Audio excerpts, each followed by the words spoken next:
জয়ব্রত ব্যানার্জি। আমার পৈতৃক বাড়ি বর্তমান থানার বিরেন স্ট্রিটে আছে। আমার ওয়াইফ তার পৈতৃক বাড়ি কালনাতে। তো আমাদের বিয়ে হয় 1994 সালে এবং 2017 সালে আমার একটা ম্যাসিভ হার্ট অ্যাটাক করে। তারপরে তার আগে আমরা ওই বাড়ি ছেড়ে আমরা বাগুইহাটিতে এক জায়গায় ভাড়া থাকতাম এবং ওখানে আমার একটা ম্যাসিভ হার্ট অ্যাটাক করে। তো ওটার পর থেকে পারিপার্শ্বিক কারণে আমাকে গিয়ে কল্যাণীতে থাকতে হয় 2017 সালের মে মাস থেকে। কিন্তু আমার রেগুলার আমার ওয়াইফের কাছে আসা যাওয়া ছিল এবং আমার ছেলে চাকরি পায় 18 সালে। তো আমার ওয়াইফ একাই থাকতো বলে আমাকে এসে দেখাশোনা করতে হতো, কী করছে না করছে খবর নেওয়া। হ্যাঁ, তো 2017 সালের হঠাৎ আমি শুনলাম যে উনি বারুদার সাথে পার্টি জয়েন করে ফেলেছেন এবং বারুদার সাথে সারা দিন ঘুরে বেড়ান। 11টা, 11:30, 12টা কোনো টাইমের ঠিক ছিল না। আমি যখন আসতাম ওকে ফোন করতাম, ও তখন বলতো যে ঠিক আছে তোমাকে চাবি বাড়িওয়ালা দিয়ে দেবে। বাড়িওয়ালার কাছে একটা ডুপ্লিকেট চাবি থাকতো, এসে দিয়ে যেত আমাকে। তারপর রাত্রিবেলা ফিরতো। ওর সঙ্গে আমি কথা বলারও চান্স পেতাম না, বিশেষ কারণ ডাইনিং টেবিলে ছাড়া কোনো সময় ওর কথা বলার সময় থাকতো না, সব সময় ফোনে বিজি থাকতো। তো এইভাবে 2020 পর্যন্ত, লকডাউনের আগে পর্যন্ত আমার আসা যাওয়া তো কন্টিনিউয়াস ছিল এবং লকডাউনের পরেও আমি এসেছি। এবারে 2021 সালে ও টিকিট পায় 2022 সালে কাউন্সিলর ইলেকশনের জন্য। টিকিট পাওয়ার পর থেকে ওটার অ্যাটিটিউড চেঞ্জ হয়ে যায়। ও আমাকে ডাইরেক্ট বলে তুমি আর আসা যাওয়া করো না, আমি ভীষণ ব্যস্ত আছি, সামনের বছর ইলেকশন আছে ইত্যাদি। তো এর মধ্যে এরকমও হয়েছে যে ও দার্জিলিং গেছে এবং পরে জানতে পেরেছি বারুদার সঙ্গে দার্জিলিং গেছিলো। হ্যাঁ, বারুদার ব্যাপারে অজ্ঞান। বারুদার জন্য কিচেন থেকে রান্না করে নিয়ে যাচ্ছে লাঞ্চ খাওয়াবে বলে, ফল পাকড় নিয়ে যাচ্ছে, মুড়ি মেখে নিয়ে যাচ্ছে এটসেট্রা। তো আপনাকে কি গুণ করেছে এগুলো? আমাকে কখনো এসব করেনি। আমি স্টক মার্কেটে ছিলাম, আমাকে সকালবেলা 9টার মধ্যে অফিস যেতে হতো। আমি কোনো রকমে একটুখানি ভাত খেয়ে আমি অফিস চলে যেতাম এবং কাজকর্ম যখন ফিরতাম। দেখ, তখনও পার্টি জয়েন করিনি। পার্টি জয়েন করে যখন, তখন তো আমি কল্যাণীতে চলে গেছি হার্ট অ্যাটাকের পরে। ম্যাসিভ হার্ট অ্যাটাক, আমার নিঃশ্বাস নিতে খুব কষ্ট হতো, যার ফলে আমি কল্যাণীতে চলে গেছিলাম। এবং এরপরে ওর যখন টিকিট পাওয়ার পরে আমাকে যখন অ্যাটিটিউড চেঞ্জ হলো এবং আমাকে যখন ডাইরেক্ট বললো যে তুমি আর এখানে এসো না, আমি সবসময় ব্যস্ত থাকি, তারপর থেকে আমি আসা বন্ধ করে দিয়েছিলাম। কাজের লোকের সামনে বলেছিল, আমার খুব আত্মসম্মানে লেগেছিল। এখন আপনাদের কোনো বিবাহ বিচ্ছেদ বা মামলা বা আমাদের কোনো রকম সেপারেশন, কোনো রকম বিবাহ বিচ্ছেদ মামলাও হয়নি এবং আমাকে বলেও নি বিবাহ বিচ্ছেদ চায়ও, বা আমিও কোনোদিন ওকে বলিনি বিবাহ বিচ্ছেদ করে দাও। আলটিমেটলি বলতে হতো। জ্যোতিপ্রিয় মল্লিকের সঙ্গে আর কী করে যোগাযোগ হলো? ওই আমরা যখন বাগুইহাটিতে যাওয়ার আগে আরেক জায়গায় ছিলাম মতিঝিলের, ওখানে আমাদের ফ্ল্যাটের নিচের ফ্ল্যাটে একজন থাকতো ববি বলে। তিনি নর্থদমদম মিউনিসিপ্যালিটির সঙ্গে যুক্ত করে ব্লিচিং পাউডার টাউডার সাপ্লাই করে। উনি ওনার সঙ্গে যোগাযোগ করিয়ে দিয়েছিলেন এবং তারপর থেকে 2011 পাওয়ারে আসার পর থেকেই জ্যোতিপ্রিয় মল্লিক বারবার করে ওকে আনতে বলতো। ববি বারবার বলতো বারুদা ডাকছে।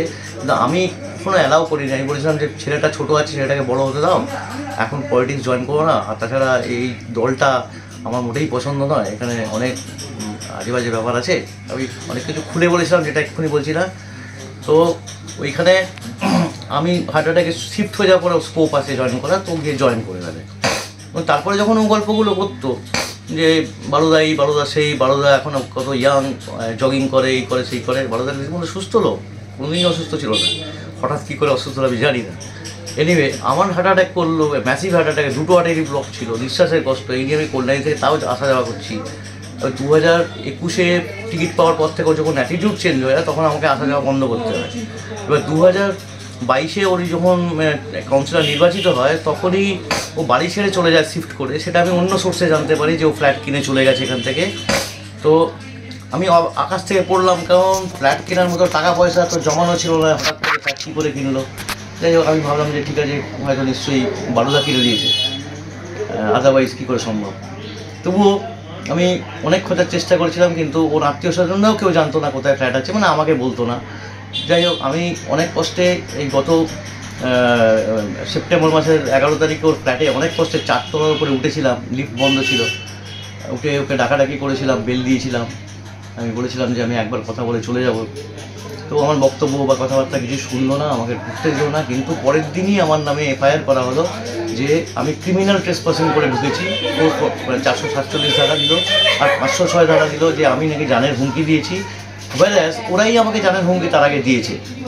যবে থেকে আমি খুঁজতে শুরু করেছি তারপর থেকেই আমাকে জানের হুমকি দিয়েছে। আমার নাকি লাশও গায়েব হয়ে যাবে, টিকিটাও খুঁজে পাওয়া যাবে না, এইভাবে জানের হুমকি দেওয়া হয়েছে। কারা দিয়েছে এগুলো? এরা ওই বালুদারি লোকজন দিয়েছে। এরপরে আমি তা সত্ত্বেও আমি ভেবেছিলাম আমার বউ তো ডাইরেক্ট কিছু বলেনি, আমি যাই একবার কথা বলি। আমি যাতে ও তো ডাকলোই না, উল্টে দেখলাম যে পুলিশ চলে এলো। হ্যাঁ, পরের দিন পুলিশের থানায় কমপ্লেন হলো। বালুদাকে নিয়ে প্রধান যে অভিযোগগুলো সেগুলো বলুন। বালুদাকে নিয়ে আমার অদ্ভুত লাগে যে আমার ওয়াইফকে এরকম পলিটিক্সে ইনভলভ করেছে। আমার কোনো কনসেন্ট আছে কিনা সেটা জানার আমার প্রয়োজন মনে হলো না। উনি আমার ওয়াইফকে দলে ভেড়ালেন, কিন্তু আমার সঙ্গে কোনোদিন দেখাও করেননি, ডেকেও পাঠাননি, কোনো কিছু না।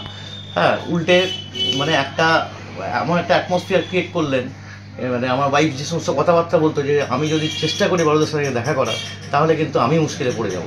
তার জন্য আমিও শান্তিপ্রিয় লোক এবং হার্টের রোগ নিয়ে আমিও সমস্ত ঝঞ্ঝাটে যেতে চাইনি। তো এখন আমি মানে আমার এমন কোণঠাসা অবস্থা, মানে আমি যেখানে যাচ্ছি সেখানে থানার ফোন আসছে, পুলিশ থেকে ফোন আসছে, যাতে আমাকে না ঢুকতে দেওয়া হয়, যাতে আমার সাথে কেউ না কথা বলে।